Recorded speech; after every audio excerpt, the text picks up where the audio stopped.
So this section of the exploratory data analysis, we want to create a visualization of the sales trend.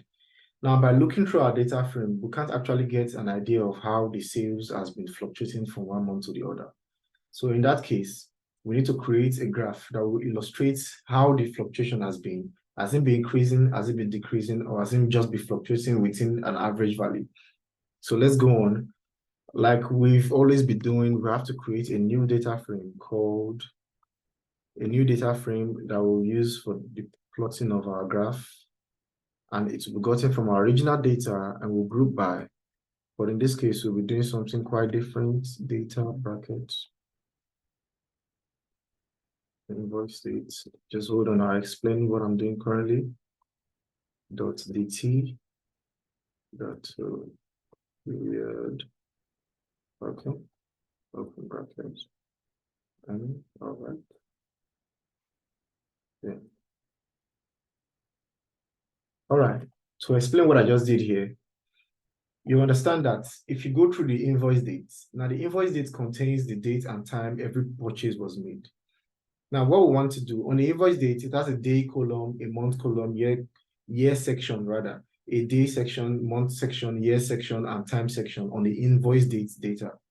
Now we want to extract just the month section and group all unique, every purchase that was made in a particular month, to group them into their respective months, August, January, and so on and so forth. So to do that, that's why we specify the invoice date and we apply the .dt we imported initially. We applied the library to this invoice date, and to period, you specify what we want to extract from the invoice date, which is the month. M stands for month. Then after extracting all the unique months, what we tend to do is go ahead and sum up the quantity that was sold for every month. Goodbye. All right. Now this will give us a data frame for every quantity that was sold every month. Now all we have to do is create a line plot. It's very easy to do. Use plt.figure, like we've always been doing, to determine the fig size, the size of the plot we want to make, and we can use 20 to 10 to make it very bold and visible. Then plt.plot monthly sales .index .str ftime brackets. Hold on, I'll explain what I'm doing. Percentage y percentage. Yes. Monthly bracket underscore sales dot values. All right. Now, to have a good understanding of what I've done here, let me demonstrate something to you. It's quite easy. Monthly sales, which is the data frame we just created. But let me see. Now, as you can see, this monthly sales data frame has all the months we created, the year and the month, and it has for every year and month there is the number of quantities sold for that particular year and month. Okay, now what we're trying to do here is monthly sales.index.string format, year to month format.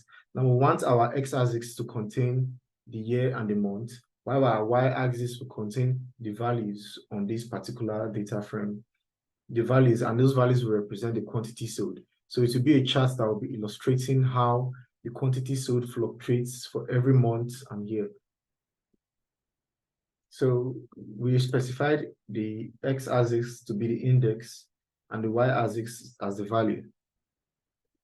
The marker equal to 0,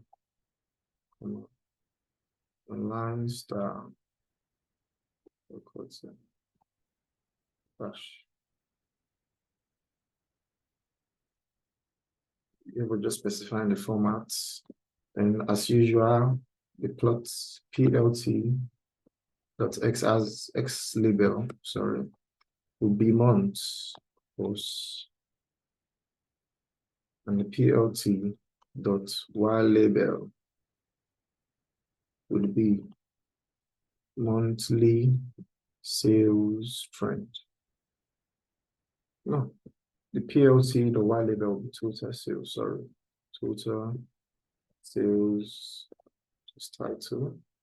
plt.title would be monthly post sales trend.